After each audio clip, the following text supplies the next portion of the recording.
ఈ ఆహారం ఎంతకాలం నుంచి మీరు ఈ గడ్డం కానివ్వండి లాల్చి జీన్స్ అంటే దీనికి ఏమన్నా స్పెసిఫిక్గా దీనికి ఇలాగే ఉండాలని ఉందండి. అవునా?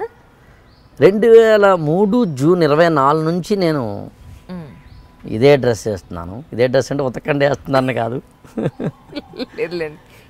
Jeans pant, shoe, jeans pant, ఈ టైప్ ఆఫ్ కుర్తా అంటాం కదా, అది కొంచెం బేడ్ కళ్ళజోడు. ఎందుకని మార్చారు?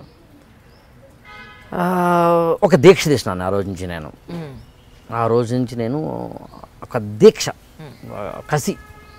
అంతకుముందు ఐఏఎస్ పోవడము, ఆ తర్వాత నాకు యాక్సిడెంట్లో కాలు విరిగిపోవడము, 6 నెలల పాటు మంచం మీద ఉండడము,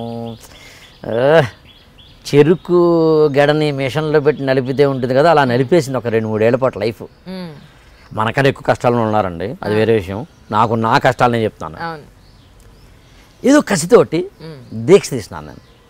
ఆ దీక్షలో భాగంగా ఒక ఆహార్యాన్ని, అయ్యప్ప మాల ఎలాగో శివమాల ఎలాగో అలా ఇక్కడే సత్యసాయి నిగమం దగ్గరే ఒక శివాలయం ఉంటుంది శ్రీనగర్ కాలనీలో. ఆ శివాలయంలోకి వెళ్ళి శైవ అంటే కాషాయం అంట, కాషాయం దుస్తులు వేసుకుని శివ దీక్ష తీసుకుని అక్కడి నుంచి ఐఏఎస్ కోచింగ్ సెంటర్ స్టార్ట్ చేశాను. కోచింగ్ ఇవ్వడం, రెగ్యులర్గా ఇవ్వడం అనేది. అంతకుముందు ఏదో సినిమాల్లో పనిచేస్తూ ఈటీవీలో పనిచేసి ఇచ్చాను. ఇంకా పూర్తిగా ప్రపంచాన్ని మర్చిపోయి ఇవ్వడం అనేది. మార్నింగ్ 6 నుంచి రాత్రి 11 వరకు క్లాసులే. అలాంటి పరిస్థితుల్లో ఒక 1 year మీరు నమ్మరు, సేమ్ డ్రెస్ అండి, ఒకే dress pattern. Then I have decided, ఇదేదో బాగుంది నాకు, గడ్డం ఇదంతా. దెన్ జీన్స్ ప్యాంటు పాశ్చాత్య దేశాలకి, ఇదేమో సంప్రదాయ భారతీయ తత్వానికి. నెరిసిన గడ్డానికి నెరిసిన జుట్టుకి రంగు వేయకపోవడం న్యాచురల్కి అని అనుకున్నాను నేను. సహజంగా ఉందాం. మీరు ఇప్పుడు ఈ ఇంటర్వ్యూలో లోపాలు అడగని చెప్పేస్తాను నేను. ఎవరికి చెప్పకూడని రహస్యాలు మీరు అడగడం పాపం చెప్పేస్తాను నేను. ఎందుకంటే నా సిద్ధాంతం ఒకటే, ఎప్పటికైనా దీని తస్సదియాలు పక్కోడికి మన గురించి విషయాలు తెలుస్తాయి. అదేదో మనం చెప్తే బెస్ట్, నిజాయితీ అయినా ఉంటుంది. 2, సంప్రదాయ భారతీయ తత్వాన్ని పాశ్చాత్య భౌతిక తత్వాన్ని సమన్వయం చేసిన మహానుభావుడు స్వామి వివేకానంద. ఆయన సాహిత్యం చదివి బతికినోడు నేను.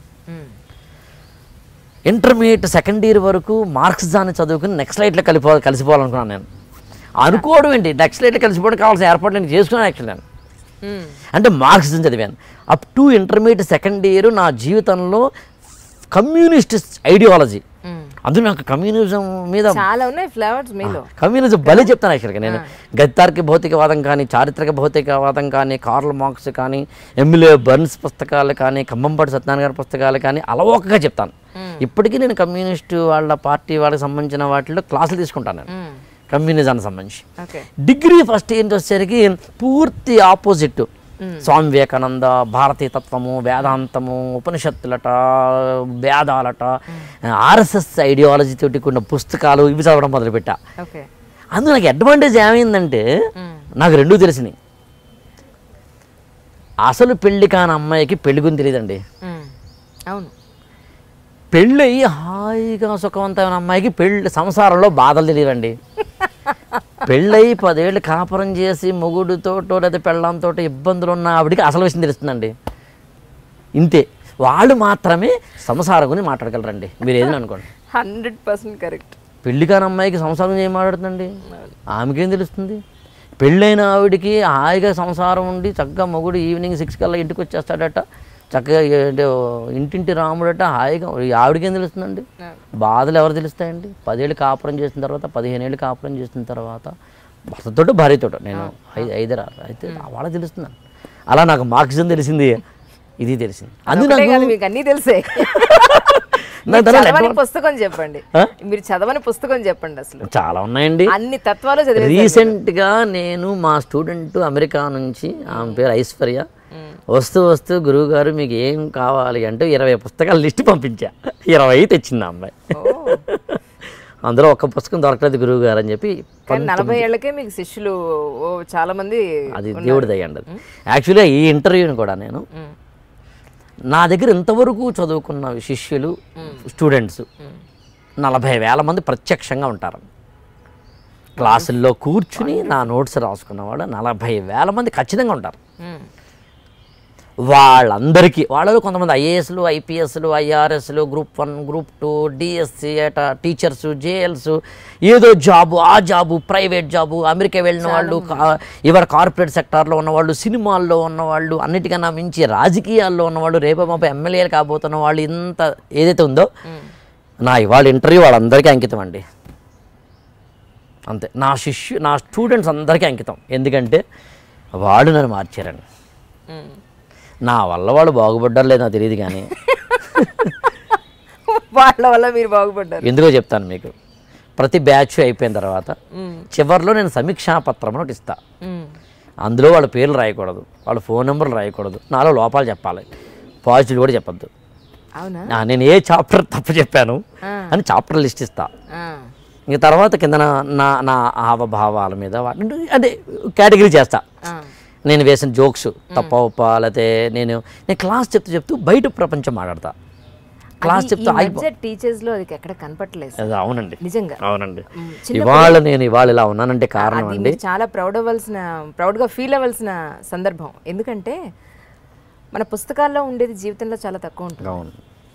బయట ప్రపంచం గురించి టీచర్ ఏదైతే మనకి పరిచయం చేస్తారో, మన జీవితం స్టార్ట్ అవ్వకుండా ఆయన చూపించే ఆ జీవితం, ఇది చిన్నప్పుడు ఎక్కడో టీచర్స్ దగ్గర చూశాను, మళ్ళీ ఇప్పుడు మీ దగ్గరే వింటున్నాను. నేను అమలాపురం ఎస్కేబిఆర్ కాలేజీలో చదువుతున్నప్పుడు మా ఫిజిక్స్ లెక్చరర్ సిఎస్ఎస్ అని ఆయన హఠాత్తుగా ఫిజిక్స్ పాఠం చెప్తూ అయోధ్య ఇష్యూ గురించి, నార్త్ కొరియా ఉత్తర కొరియా వివాదాల గురించి, అమెరికన్ సామ్రాజ్యవాదం గురించి, ఉపనిషత్తుల గురించి చెప్తుంటే పులకరించిపోయానండి. ఇప్పటికీ ఆ నోట్స్ నా దగ్గర ఉన్నాయండి. ఓ పక్కన మార్జిన్ గీసి, ఈ పక్కనేమో సైన్స్ రాస్తా, అదే కంటెంట్ రాస్తాను, ఈ పక్కనేమో జిక్కుమని వాళ్ళు చెప్పిన రాస్తాను. ఇప్పటికేనండి ఆ నోట్స్ నా దగ్గర ఉన్నాయండి. అవి లేత నేను లేను. వాళ్ళు పెట్టిన భిక్ష అండి, వాళ్ళు పెట్టిన బీజం. అలాంటి గురువులు వాళ్ళు లేకపోవడం దౌర్భాగ్యం కాదండి. అలాంటి గురువులు ఉంటే వినని శిష్యులండి. అంతేనంటే వినేవాళ్ళు లేరండి. వాళ్ళ అది లేదు సార్, అలాంటి టీచర్స్ కూడా తగ్గిపోయారు, 90% తగ్గిపోయారు. టీచర్స్ తగ్గిపోవడం కన్నా స్టూడెంట్స్ వినడం తగ్గిపోయారండి. చాలా బాధ వేస్తుంది. 20 ఏళ్ళు అయిందండి నేను ఇన్స్టిట్యూషన్ స్టార్ట్ చేసి 15 అనుకుంటున్నాను. అంతే. అంటే 2003 నుంచి టెక్నికల్గానండి. ఇప్పుడు ఎలా ఉంటుందంటే, అంతకుముందు అక్కడ పనిచేసి ఇక్కడ పనిచేసి 2000 సంవత్సరము జూన్ 24-25 ఆ ప్రాంతం నుంచి నా కోచింగ్ అనేది స్టార్ట్ అయింది. ఆ తర్వాత 2001 మే 27 నుంచి మళ్ళీ ఒక 6 months పాటు నేను హాస్పిటలైజ్ అయ్యాను. ఆ తర్వాత సినిమాల్లో ఉన్నాను. తర్వాత మళ్ళీ 2002-2003లో స్టార్ట్ అయింది. సో ఆల్ దీస్ థింగ్స్ అది కాసటిగా డేట్స్ అనేవి పక్కన పెడితే, మీలో మంచి యాక్టర్ కూడా ఉన్నాడు, డౌట్ లేదు అందులో. ఎందుకంటే మీరు చాలా చూసాను కానీ అంటారు. అవును ఆంగికాభినయం. అవును. పాఠం చెప్తున్నప్పుడు శ్రీ చెప్తుంటే శ్రీ లాగా, జాషువా అని చెప్తే జాషువా లాగా మనసా వాచా కర్మణ చేస్తారు. మీరు ఏ పని నమ్ముతాను, బలంగా నమ్ముతాను. నేను నమ్ముతాను. నేను జీవితం చాలా గొప్పదని నమ్ముతాను, జీవితం చాలా యుద్ధం అని నమ్ముతాను, జీవితం చాలా అందమైన భార్యని నమ్ముతాను, ప్రియురాలను నమ్ముతాను, తల్లిని నమ్ముతాను. మీకున్నారా ఎవరండి ప్రియురాలు? నాకు ప్రియురాలు ఎందుకు లేరు, భలేవరే. ప్రియురాలు 2 రకాలండి. మీకు ఎన్ని రకాల మంది ఉన్నారు చెప్పండి? నాకు 2 రకాలు ఉన్నారు. అన్నప్పుడు వెంటనే నేను లాజిక్ చెప్పాలి. ఓకే. నా ప్రియురాలు, అసలైన ప్రియురాలు పుస్తకం. ఓకే. సిరివెల్ల సీతారామ శాస్త్రి గారు ఒక పాటలో రాశారు, నాతో నేను రమిస్తూ అని. ఆయన చక్రం సినిమాలో పాట వస్తున్నారు. పులకించిపోతానండి పుస్తకం చదువుతుంటే. బా, ఆ కిక్కే వేరు. ఇప్పుడు ఎవరో ఈ మాంసం తినచ్చా మానచ్చా, శాకాహారం తినాలని ఏదో డిస్కషన్స్ ఆ మధ్యన, ఆవు గోమాంసము ఇట్లాంటి. నాకు ఊరుకోను నేను అసలు. అప్పుడు వెంటనే షుడ్ వి ఈట్ మీట్ అని పుస్తకం తెప్పించా, చదివా. నాకు ఇష్టం అసలు మాంసం. ఇప్పుడు నువ్వు మాంసం తినమని ఒకడు, నేను తింటాను ఒకడు, తినకూడదని ఒకడు. ఏంది లోళ్ళు, ఎవడు పదాడు పడచ్చుగా. మరి ఏం రాశాడు ఇంతకీ ఫైనల్ గా బుక్? అయ్యో అసలు అది చాలా అంటే మామూలు బుక్ కాదు అది. బట్ ఏమంటాడంటే, ఆహారపు అలవాట్లు అన్నవి మానవపరమైన భౌగోళిక పరిస్థితుల్లోంచి వస్తాయి. సో మానవపరమైన భౌగోళిక పరిస్థితుల నుంచి వచ్చే ఒక అలవాటుకు సంబంధించింది హ్యూమన్ బిహేవియర్లోకి ఎంటర్ అవుతుంది, అంటే హ్యూమన్ సొసైటీలోకి ఎంటర్ అవుతుంది. దాని ప్రకారము ఈ మాంసం తినడం మాండం ఉంటుంది.